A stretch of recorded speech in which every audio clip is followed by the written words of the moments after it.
Some men rule empires, others are condemned to carry them.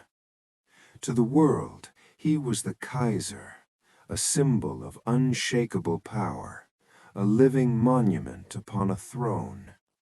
But to himself, he was a man who voluntarily locked his soul inside a uniform buttoned to the chin. History remembers him as majestic, but it forgot to ask if he was ever happy.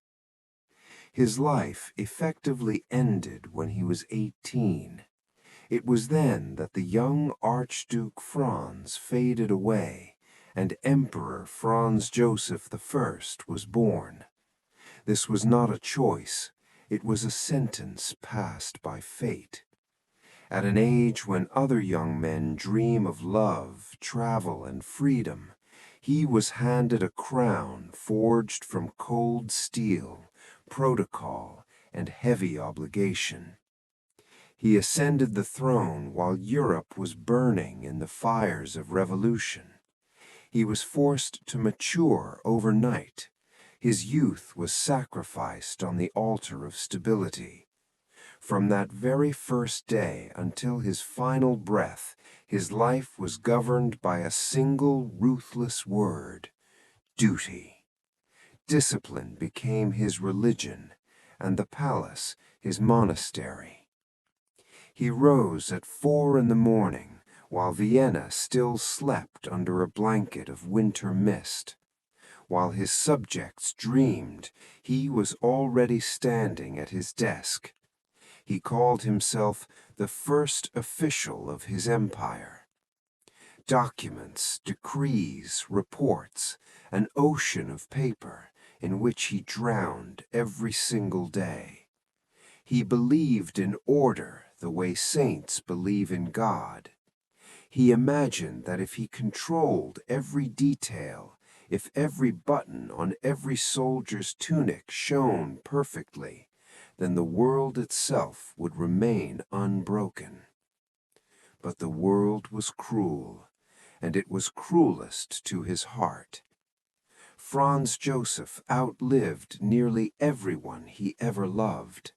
It was his curse to live too long. He watched the lights of his life go out, one by one, leaving him in deepening shadow. His brother, Maximilian, executed by firing squad in distant Mexico. His only son and heir, Rudolf, found dead in a hunting lodge at Merling, a tragedy that wrapped the emperor in a silence he would never break.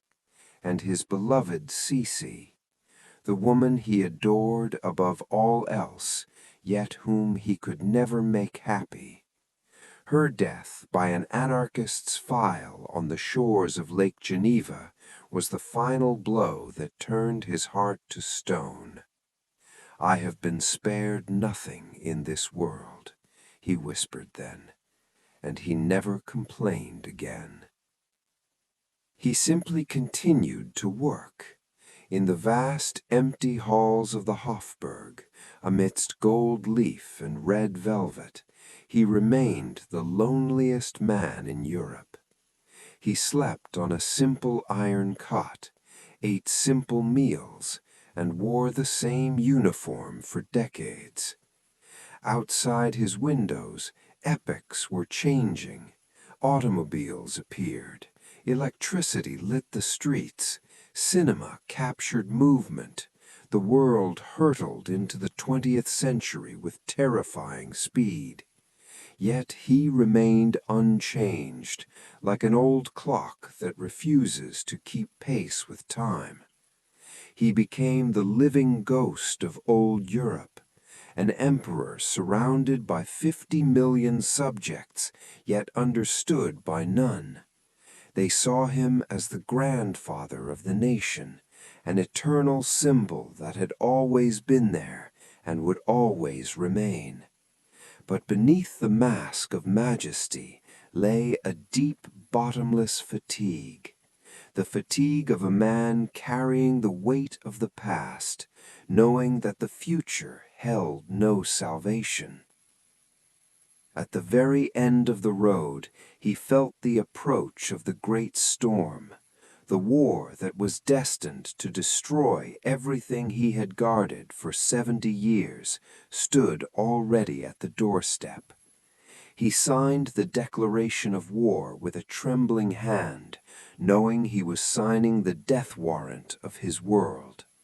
But even then, he allowed himself no emotion, only a cold gaze and the dry execution of duty.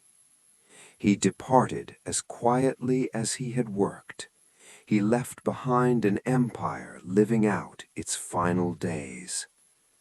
Looking at his portraits today, we see a face where time stands frozen. We search his eyes for joy, for hope, or even a shadow of a smile, but they are not there. He never smiled. Empires rarely allow it, and history never.